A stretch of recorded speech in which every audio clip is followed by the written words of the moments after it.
kita ketahui di mana Bali merupakan pulau yang terkenal akan budayanya yang kental. Nah, salah satu budaya yang diadakan di Bali yaitu upacara Megedong-gedongan. Upacara Megedong-gedongan merupakan upacara manusayatnya yang bertujuan untuk menyucikan jabang bayi dan ibu agar selalu sehat dan terhalang dari yang namanya abortus. Upacara Megedong-gedongan dilakukan pada saat usia kandungan berumur 7 bulan atau 8 bulan kalender. Setelah melakukan beberapa survei di mana kami mendapatkan beberapa permasalahan mengenai upacara Megedong-gedongan di Bali.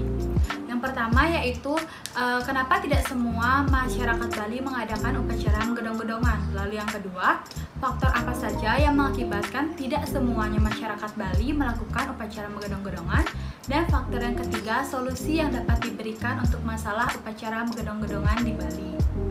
Berdasarkan survei yang kami lakukan, di mana kami melakukan survei mengenai upacara Megedong-gedongan, di mana kami melakukan atau bertanya kepada 10 keluarga apakah mereka mengadakan yang namanya upacara Megedong-gedongan atau tidak, dan didapatkan dari 10 orang, 6 yang mengadakan upacara Megedong-gedongan dan 4 yang tidak mengadakan upacara Megedong-gedongan, atau jika dipersentasekan 45% yang tidak mengadakan upacara Megedong-gedongan, sedangkan 55% dari 10 orang tersebut mengadakan yang namanya upacara Megedong-gedongan. Adapun faktor yang menyebabkan tidak terlaksananya atau tidak dilakukannya upacara Megedong-gedongan itu ada dua. Yang pertama, masalah ekonomi atau faktor ekonomi, dan yang kedua yaitu faktor budaya atau adat istiadat setempatnya. Yang pertama yaitu mengenai faktor ekonomi, di mana memang tidak semua masyarakat itu memiliki ekonomi yang sama. Namun upacara Megedong-gedongan ini tidaklah harus selalu dilaksanakan dengan mewah, hanya dengan keluarga ataupun sanak saudara saja sudah cukup. Yang penting tujuan dari manusayatnya itu tercapai, atau tujuan dari mendoakan jabang bayi agar sehat itu tercapai. Lalu yang kedua itu faktor adat istiadat atau budayanya, di mana memang dari keluarganya itu tidak pernah mengadakan yang namanya upacara Megedong-gedongan. Jadi mereka mengikuti adat istiadat yang sudah ada di rumahnya. Adapun solusi yang dapat kami berikan, di mana kita sebagai umat Hindu memang harus melestarikan budaya yang ada di Bali. Contohnya itu upacara Megedong-gedongan, tapi tidak semua orang dapat melaksanakan upacara Megedong-gedongan diakibatkan karena faktor-faktor yang sudah dijelaskan tadi, seperti faktor ekonomi dan faktor budaya. Nah, memang kita tidak bisa memaksakan orang tersebut karena memang termasalah atau dari ekonomi ataupun dari adat istiadat yang memang tidak pernah mengadakan upacara Megedong-gedongan. Lagi pula, upacara Megedong-gedongan bukanlah sebuah prioritas yang harus dilakukan untuk menjaga kesehatan bayi, di mana kita juga dapat menjaga kesehatan bayi dan ibu dengan cara memperhatikan makanan yang dikonsumsi oleh ibu agar mencukupi kebutuhan dari ibu tersebut dan bayi tersebut, sehingga dengan seperti itu dapat bayi tersebut atau jabang bayi tersebut juga dapat tumbuh dengan baik sehingga nanti pada saat proses persalinan.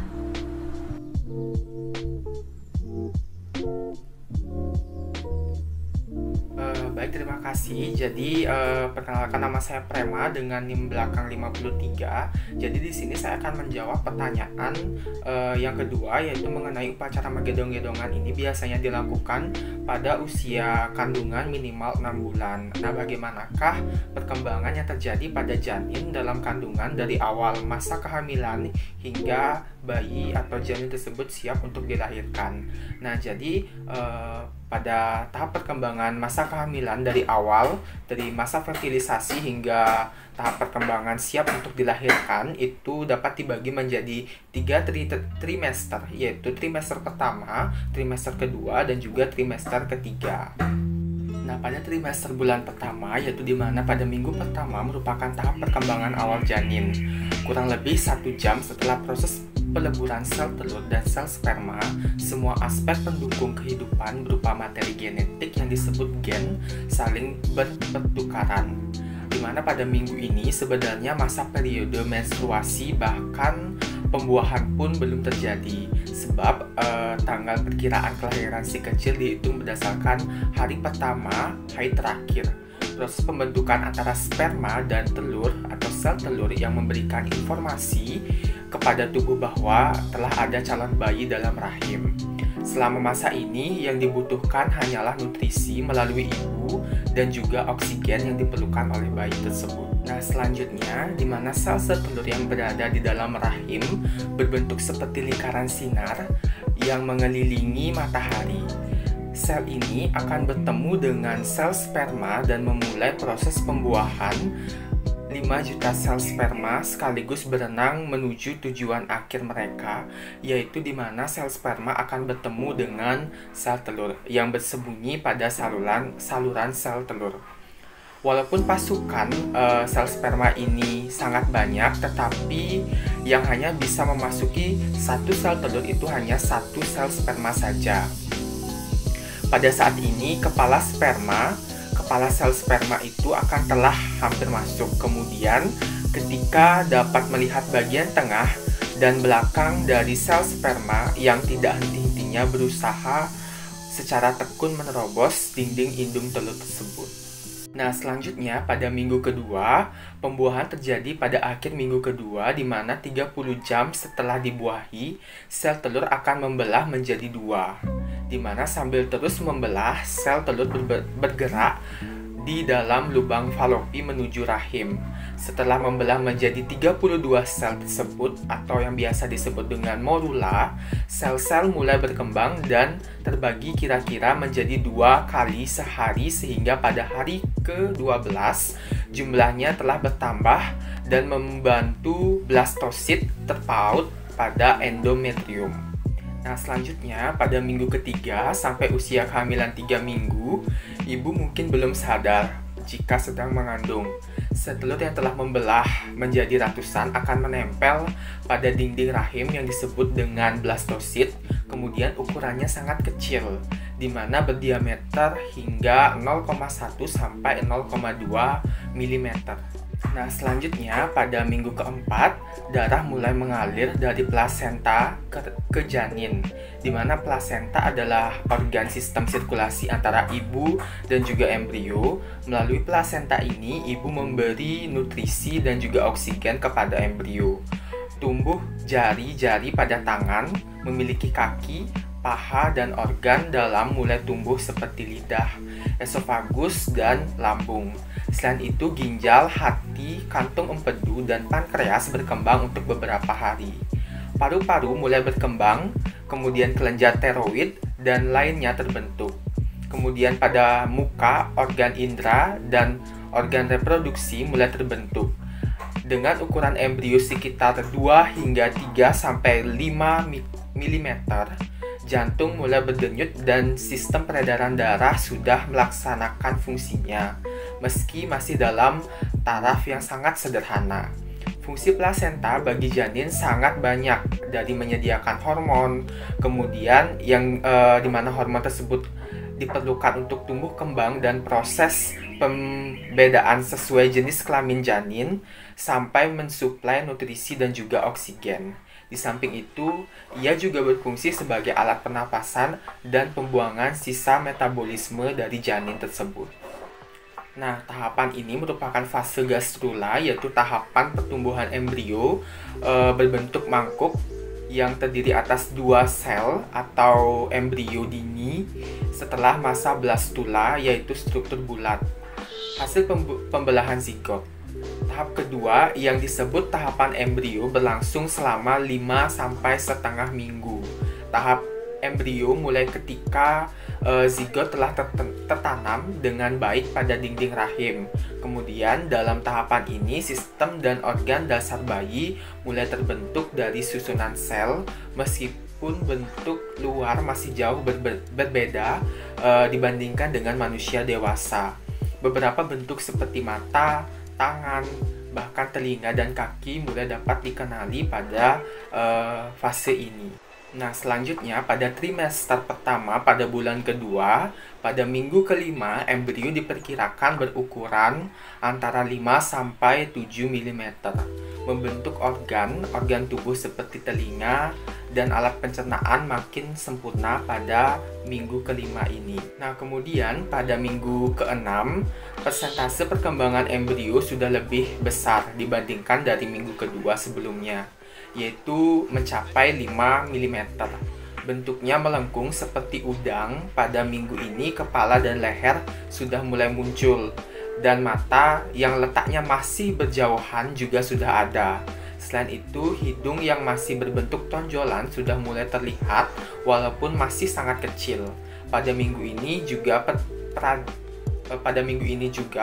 peredaran darah dan organ-organ penting tubuh seperti ginjal, hati, sistem pencernaan sudah mulai terbentuk pada minggu ke-6 ini. Nah, kemudian pada bulan kedua minggu ke-7, di mana pada minggu ini besarnya embrio seukuran kuku jari kelingking atau 1 cm, tangan sudah mulai ada dan berkembang dengan cepat. Tonjolan-tonjolan yang di minggu sebelumnya masih tampak pada rangka, pada minggu ini sudah mulai jelas. Nah, kemudian pada bulan kedua minggu ke-8, di mana pada minggu ini ukuran embrio itu mencapai kisaran 2731 mm. Secara keseluruhan, embrio makin menyerupai bayi dengan taksiran berat sekitar 13-15 gram.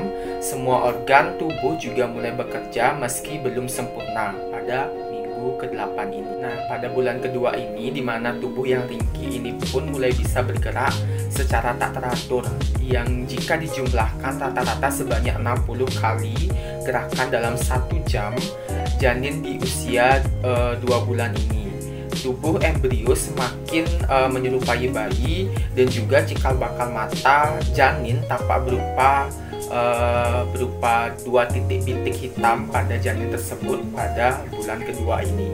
Nah, kemudian pada trimester pertama bulan ketiga, di mana pada minggu ke-9 perkembangan janin, di minggu ini si embrio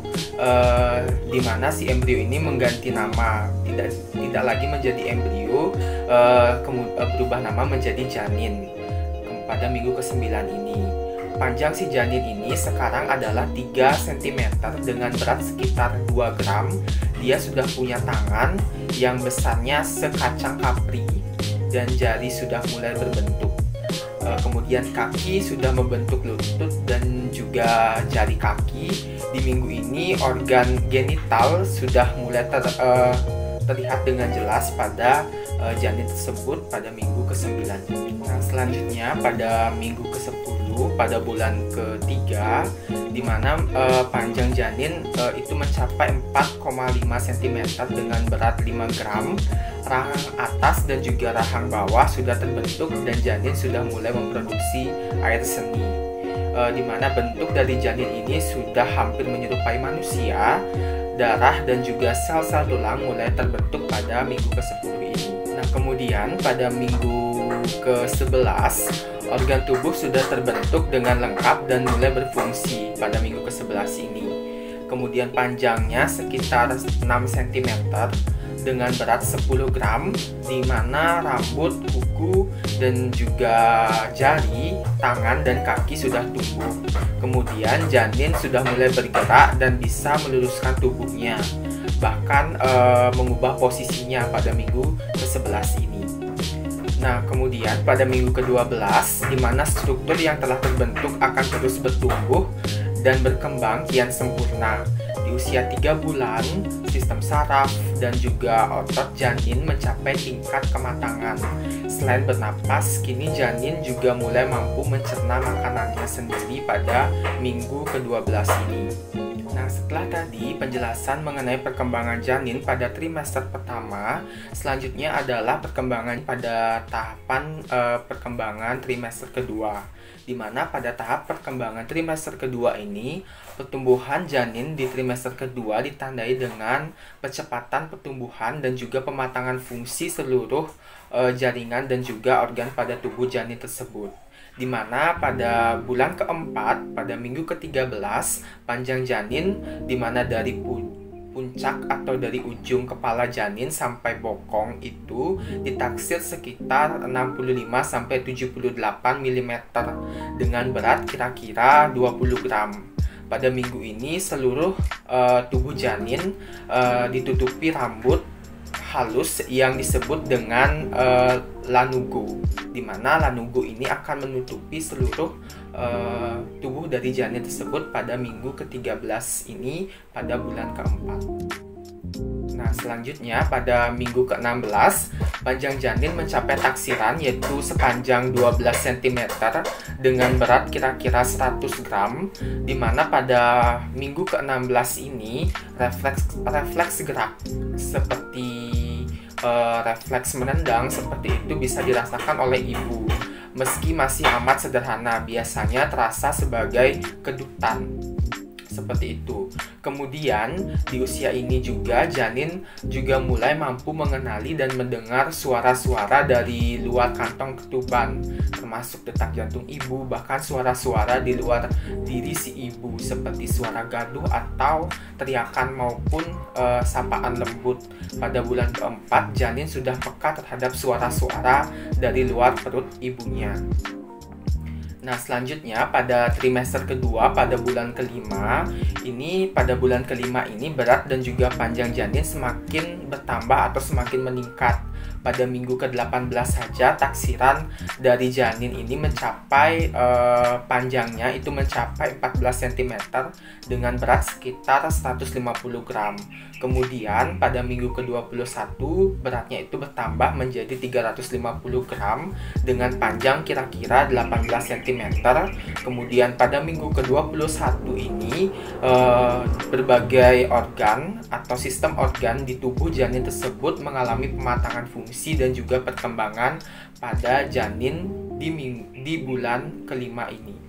Selanjutnya pada bulan kelima ini, di mana janin itu di dalam kandungan mulai aktif mencari tahu di sekelilingnya, mulai mencari tahu di lingkungan di dalam kandungan si ibu tersebut, di mana dengan cara dia itu menyentuh air ketuban yang terdapat pada kandungan si ibu, ataupun jika dia merasa bosan untuk bermain dengan menyentuh air ketuban yang terdapat pada di sekeliling di sekeliling janin tersebut, biasanya si janin ini juga akan menyentuh dirinya sendiri pada bulan kelima ini, dimana pada bulan kelima ini itu si janin itu mulai aktif untuk bergerak dan juga mencari tahu lingkungan di sekelilingnya. Nah, untuk selanjutnya yaitu pertumbuhan dan juga perkembangan janin pada trimester ketiga, di mana pada trimester ketiga ini masing-masing fungsi organ tubuh semakin matang, gerakan janin makin kuat dengan intensitas yang semakin sering, sementara denyut jantung pada janin tersebut juga sudah mulai bisa didengar pada trimester ketiga ini. Nah, pada trimester ketiga ini, pada bulan ke-7, yaitu pada minggu ke-29, berat janin itu mencapai sekitar 1250 gram dengan panjang rata-rata yaitu 37 cm. Kemudian, kelahiran bayi prematur mesti diwaspadai pada bulan-bulan ini, karena umumnya meningkatkan keterlambatan perkembangan fisik maupun mentalnya jika bayi tersebut atau janin tersebut lahir secara prematur. Pada minggu ke-32, berat bayi itu berkisar mencapai 1.800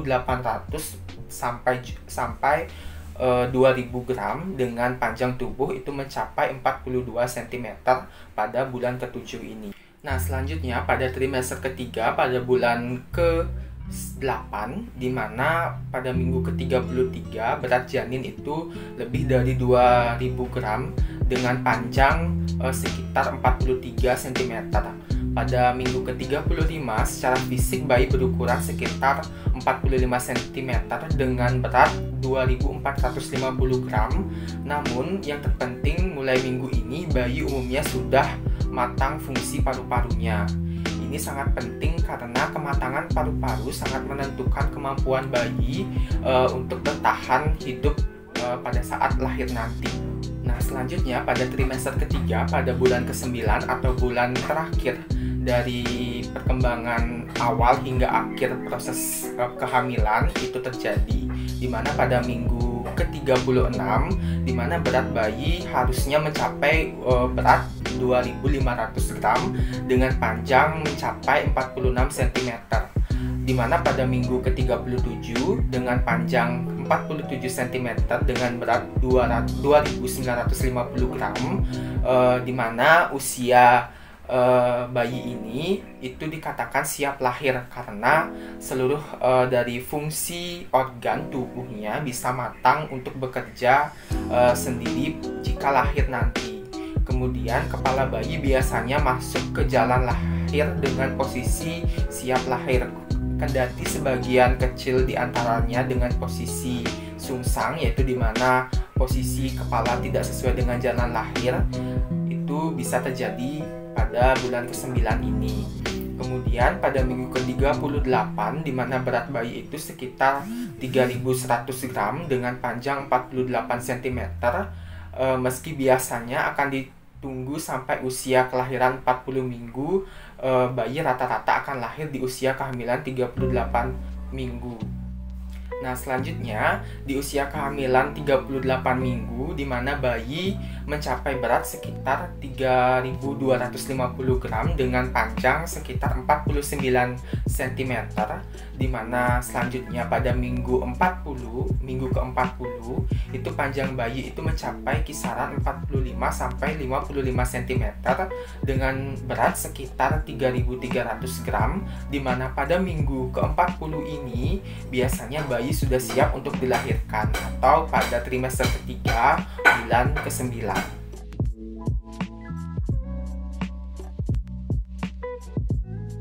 Halo teman-teman semuanya, perkenalkan nama saya Novita Evelyn dengan NIM belakang 45. Di sini saya akan menjelaskan mengenai hormon pada perempuan pada masa kehamilannya. Jadi hormon pada perempuan di masa kehamilannya itu ada HPL, HCG, progesteron, dan estrogen. Yang pertama yaitu HCG, di mana HCG ini mempengaruhi peningkatan hormon progesteron oleh indung telur sehingga menekan menstruasi dan menjaga kehamilan. Dan ketika kadar HCG meningkat dalam darah, maka akan menyebabkan mual dan muntah. Hormon ini juga sebagai indikator utama dalam kehamilan. Yang kedua yaitu ada hormon HPL. Hormon HPL ini yang merangsang pertumbuhan, menyebabkan perubahan dalam metabolisme karbohidrat dan lemak, dan berdampak pada perubahan payudara yang terasa ngilu dan sakit. Hormon ini juga menyebabkan dan mengakibatkan menyiapkan nutrisi yang janin butuhkan. Yang ketiga yaitu ada hormon estrogen. Hormon estrogen ini juga membantu menyiapkan nutrisi bagi janin. Ibu akan merasakan mual, perubahan pigmentasi kulit, dan pusing. Hormon yang keempat itu ada progesteron, di mana bertugas untuk menjaga otot rahim agar rileks selama masa kehamilan dan memastikan dinding rahim cukup tebal untuk mendukung perkembangan janin. Selain itu, progesteron juga menjaga sistem kekebalan tubuh ibu terhadap janin dalam tubuh.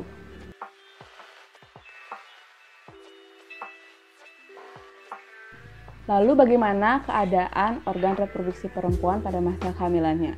Di sini saya akan membahas mengenai vulva, cervix, uterus, dan ovarium. Pada vagina dan vulva terjadi peningkatan vaskularisasi yang menyebabkan warna kebiruan pada vagina yang disebut dengan tanda Chadwick.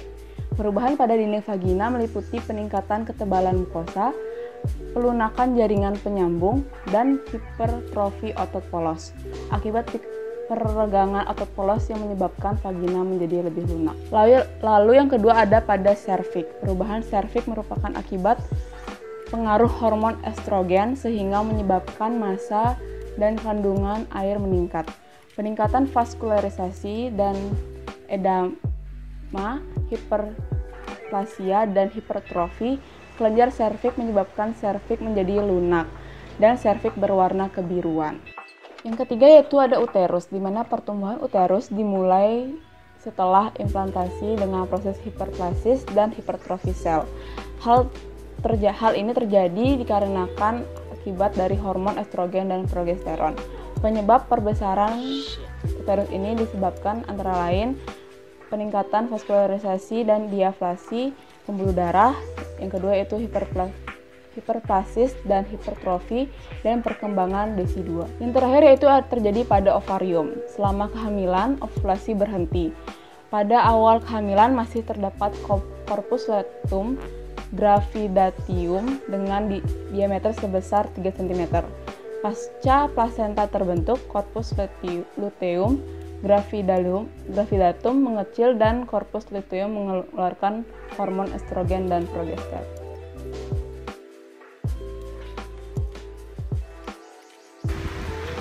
Seorang wanita hamil mempunyai kemungkinan mengalami abortus. Apa saja yang menyebabkan wanita mengalami abortus? Keguguran atau abortus dapat ditandai dengan keluarnya darah dari vagina serta nyeri atau kram di perut dan punggung bagian bawah. Ketika muncul gejala atau tanda bahaya kehamilan tersebut, ibu hamil ditunjukkan segera menghubungi dokter untuk mendapatkan penanganan secepatnya. Penyebab keguguran sangat beragam dan kadang tidak selalu dapat ditentukan secara pasti.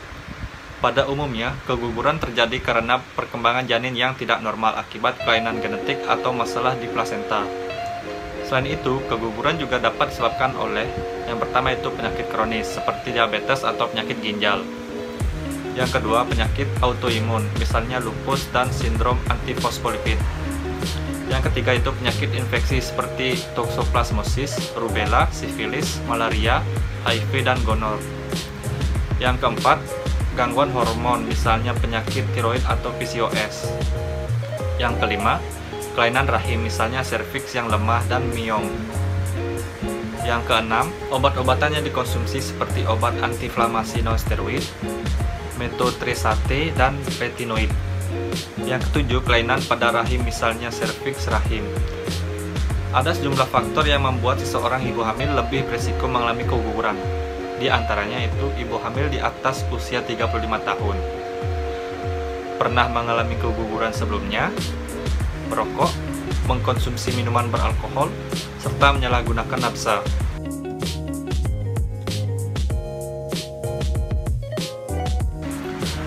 Mekanisme fertilisasi. Peristiwa fertilisasi terjadi di saat sel spermatozoa dilepaskan dan dapat memenuhi ovum di ampula tuba fallopi. Sebanyak 300 juta spermatozoa diejakulasikan ke dalam saluran genital wanita.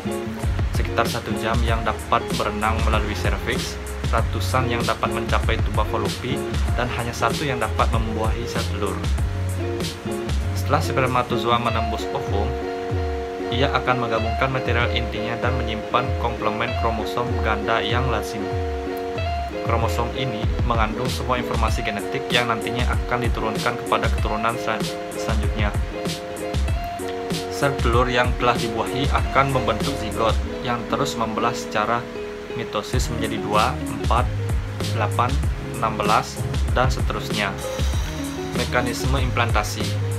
Proses implantasi terjadi setelah melalui proses fertilisasi.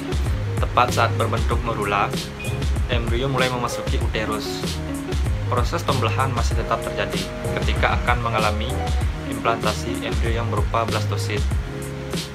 Pertama, zona pellucida akan terlepas sebagai aktivitas dari enzim proteolitik dari airan uterus disebut hatching. Lalu bagian dari blastosit, yaitu trofoblast, akan menempel pada endometrium dan berkembang menjadi plasenta yang berfungsi sebagai penyuplai zat-zat makanan kepada fetus.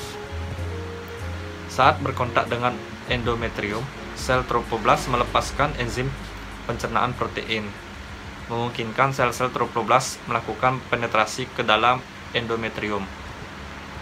Selanjutnya, membran plasma trofoblast tersebut berdegradasi membentuk syncytium yang multinukleat yang nantinya menjadi plasenta bagi fetal. Jaringan endometrium yang mengalami modifikasi pada tempat implantasi disebut desidual. Melalui respon terhadap cakra kimia yang dilepaskan oleh blastokis, sel endometrial mensekresikan prostaglandin yang secara lokal menyebabkan peningkatan vaskularisasi, edema, dan peningkatan penyimpanan nutrisi.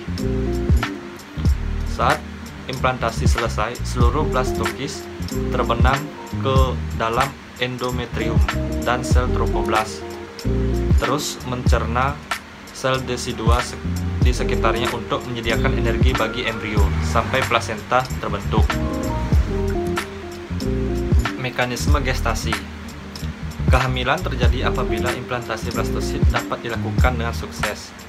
Proses kehamilan pada manusia berlangsung kira-kira 266 hari atau 38 bulan. Fase blastula akan segera berlanjut menuju fase gastrula. Pada fase ini, bintik-bintik benih tumbuh dan membelah menjadi lapisan yang berbeda. Lapisan tersebut yakni lapisan endoderma, lapisan mesoderma, dan lapisan endoderma. Kemudian masing-masing lapisan tersebut akan berkembang menjadi organ-organ yang dimiliki embrio atau mengalami organogenesis. Ektoderma mengalami perkembangan menjadi kulit, hidung, mata, dan sistem saraf. Mesoderma membentuk tulang, peritoneum, otot, pembuluh darah, jantung, ginjal, limpa, kelenjar kelamin, dan jaringan ikat. Sedangkan endoderma menjadi organ-organ yang terkait sistem pencernaan dan sistem pernapasan. Setelah minggu ke-8, embrio membentuk berbagai organ tersebut dengan pesat. Embrionya dinamakan sebagai janin atau fetus. Selanjutnya, mekanisme partus. Partus terbagi menjadi 4 tahap. Yang pertama yaitu kala 1, kala 2, kala 3, dan kala 4. Kala 1. Tahap ini menandakan proses persalinan normal telah dimulai. Pada tahap ini terjadi pematangan dan pembukaan mulut rahim, sehingga melebar sampai 10 cm untuk jalan keluar janin.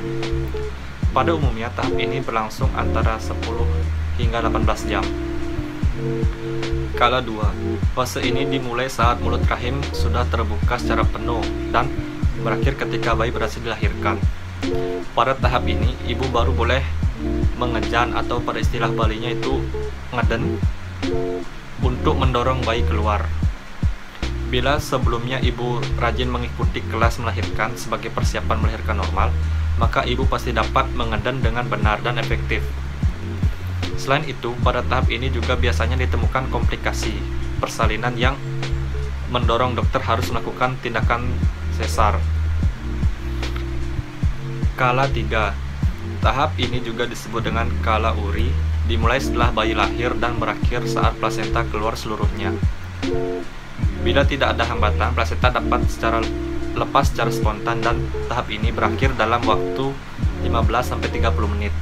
Namun bila ternyata terjadi kondisi disebut retensio plasenta atau seluruh bagian plasenta masih tertinggal di dalam rahim, setelah lebih dari 30 menit, maka dokter akan mengeluarkan secara manual atau ditarik dan dirogah menggunakan alat bantu melalui operasi. Plasenta yang berada di dalam rahim terlalu lama dapat membuat ibu beresiko mengalami pendarahan. Kala 4. Setelah bayi dan plasenta berhasil dikeluarkan, maka ibu akan memasuki tahap kala 4. Pada 2 jam pertama pasca persalinan, ibu masih beresiko terhadap sejumlah masalah pasca persalinan, seperti pendarahan pada robekan jalan lahir atau munculnya penggumpalan darah. Oleh karena itu, ibu akan dipantau secara ketat untuk memastikan tidak adanya komplikasi pasca persalinan. Fase ini berlangsung selama 1-2 jam usai persalinan.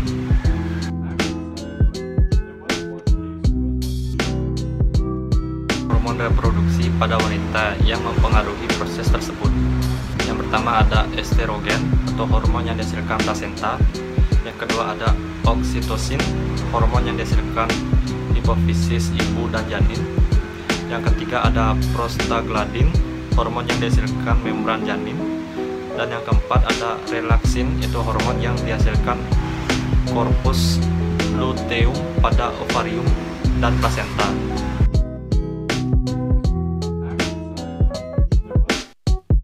Teknologi yang dapat membantu mengatasi permasalahan pasangan suami istri yang kesulitan untuk memiliki keturunan. Tergantung di mana permasalahan yang menyebabkan tidak terjadinya kehamilan, berikut ada beberapa metode. Yang pertama itu ada obat untuk membantu ovulasi. Dokter akan merekomendasikan obat atau suntikan hormon kesuburan untuk mempermudah terjadinya ovulasi. Ada berbagai jenis pilihan obat tergantung dari anjuran dan saran dokter. Perlu diingat bahwa pada sebagian wanita peningkatan hormon kesuburan dapat menyebabkan pelepasan lebih dari 1 sel telur. yang berarti kemungkinan pasangan memiliki bayi kembar atau lebih. Yang kedua, pembedahan tuba falopi yang tersumbat. Apabila saluran tuba tersumbat, sel telur tidak dapat turun ke rahim sehingga tidak dapat terjadinya pembuahan sperma. Kondisi ini bisa terjadi pada wanita yang memiliki kondisi yang biasanya disebut endometriosis atau pernah terkena infeksi panggul. Masalah tuba falopi yang tersumbat mungkin dapat diatasi dengan pembedahan. Dokter akan mencoba membersihkan tuba falopi sehingga memperbesar peluang terjadinya kehamilan. Yang ketiga, inseminasi intrauterin atau inseminasi buatan. Prosedur ini cukup populer sebagai pilihan pertama pasangan dalam menangani masalah kesuburan. Inseminasi buatan umumnya dilakukan pada kondisi jumlah sperma yang sedikit atau pergerakan sperma yang kurang baik. Pada prosedur ini, sperma akan dimasukkan langsung ke rahim melalui bantuan dokter untuk memfasilitasi terjadinya perubahan. Tujuan utama dari inseminasi buatan adalah untuk menambah jumlah sperma yang dapat masuk ke tuba falopi sehingga kesempatan terjadinya pembuahan dapat meningkat. Yang keempat, in vitro fertilization atau IVF atau bayi tabung. Opsi ini merupakan pilihan yang direkomendasikan dokter apabila prosedur lain tidak invasif, tidak membuahkan hasil. Prosedur ini mencakup prosedur pengambilan sel telur, kemudian menggabungkan sel telur dan sel sperma di laboratorium. Setelah terjadi pembuahan, dokter menempelkan embrio ke dalam rahim. IVF merupakan prosedur yang lebih kompleks dan oleh karena itu juga lebih mahal.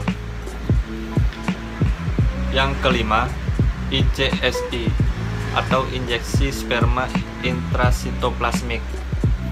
Metode ini dilakukan oleh dokter yang menyuntikkan sperma langsung ke dalam telur di dalam laboratorium. Teknik yang dikenal dengan ICSI atau injeksi sperma intrasitoplasmik ini akan dilakukan jika jumlah sel sperma si pria sangat sedikit atau pergerakan sperma tidak bagus. Apabila telur yang dibuahi sudah siap, selanjutnya akan dilakukan operasi dengan proses IVF untuk memasukkan telur ke dalam rahim si wanita.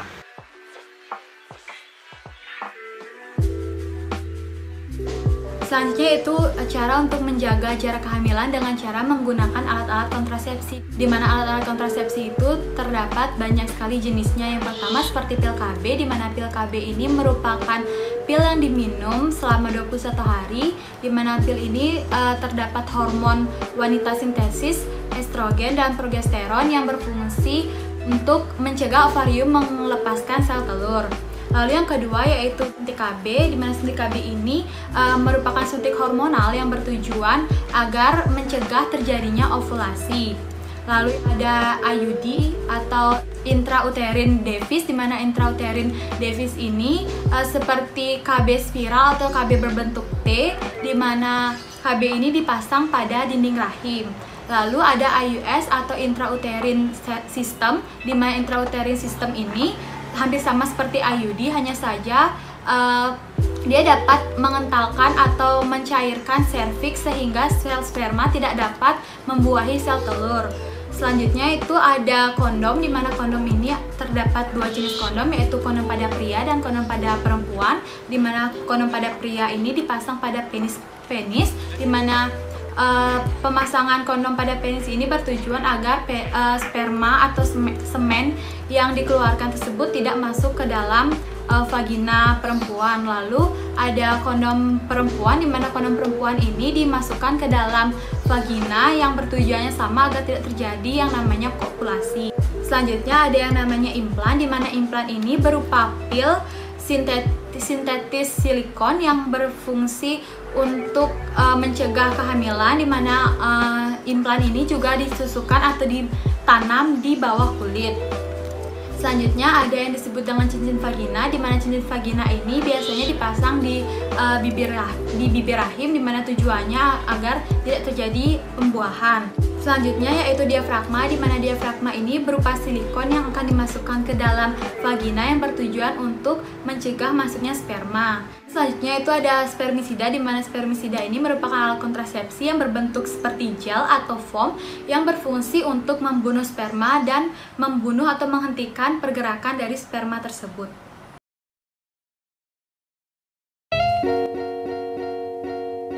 Jika upacara menggendong-gendongan ini dikaitkan secara teori, itu tidak memiliki kontribusi besar terhadap bagaimana kondisi dan juga kesehatan dari si janin yang dikandung oleh ibu tersebut.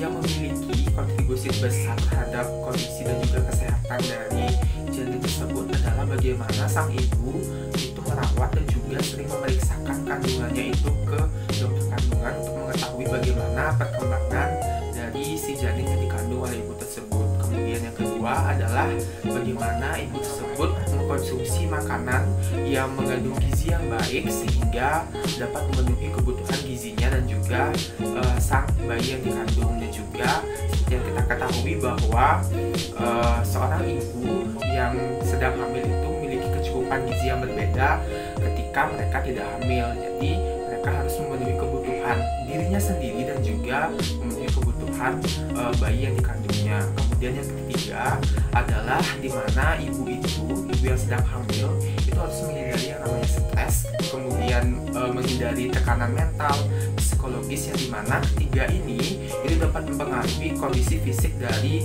ibu hamil tersebut. Dimana jika kondisi fisik seorang ibu hamil itu lemah, maka itu akan mempengaruhi dari bayi yang dikandung itu, bisa terjadi abortus ataupun pada saat proses persalinan nanti itu akan mengalami permasalahan. Kemudian yang terakhir adalah dimana bagaimana si bayi tersebut lahir nanti ketika beratnya itu tidak sesuai atau yang biasa kita sebut dengan BBLR, dimana berat bayi lahir rendah, dimana berat bayi lahir rendah ini juga akan mempengaruhi bagaimana kondisi dari si bayi tersebut nantinya, dimana ketika seorang bayi ini memiliki BBL yang sangat rendah, itu akan mempengaruhi bagaimana dia dalam mempertahankan kondisi tubuhnya dari penyakit-penyakit yang ada di dalam tubuhnya. Upacara menggendong-gendongan ini merupakan sebagai wujud rasa syukur orang tua, yaitu ibu dan ayah, atas karunia sebuah anak atau seorang anak kepada mereka, di mana rasa syukur ini diwujudkan dengan cara melaksanakan upacara menggendong-gendongan yang dilaksanakan pada saat ibu tersebut mengandung bayi selama 7 bulan atau 8 bulan lamanya. Kemudian adapun referensi ataupun teori-teori yang mendasari pendapat saya tersebut, yaitu menurut Syari pada tahun 2011, kemudian oleh Retnowati pada tahun 2011 juga, itu mengatakan bahwa dalam penelitian mengenai kondisi fisik ataupun psikologis dari ibu hamil tersebut memiliki pengaruh yang sangat besar bagaimana nantinya bayi tersebut. Kemudian menurut Priyandin dan juga Primana itu pada tahun 2014 itu mengatakan juga bahwa konsumsi makanan yang sehat dan juga memenuhi kebutuhan kecukupan gizi itu juga memiliki pengaruh yang besar terhadap bagaimana nantinya si bayi tersebut apakah akan terjadi abortus ataupun tidak, dan juga mempengaruhi bagaimana proses persalinan nantinya. Seperti itu.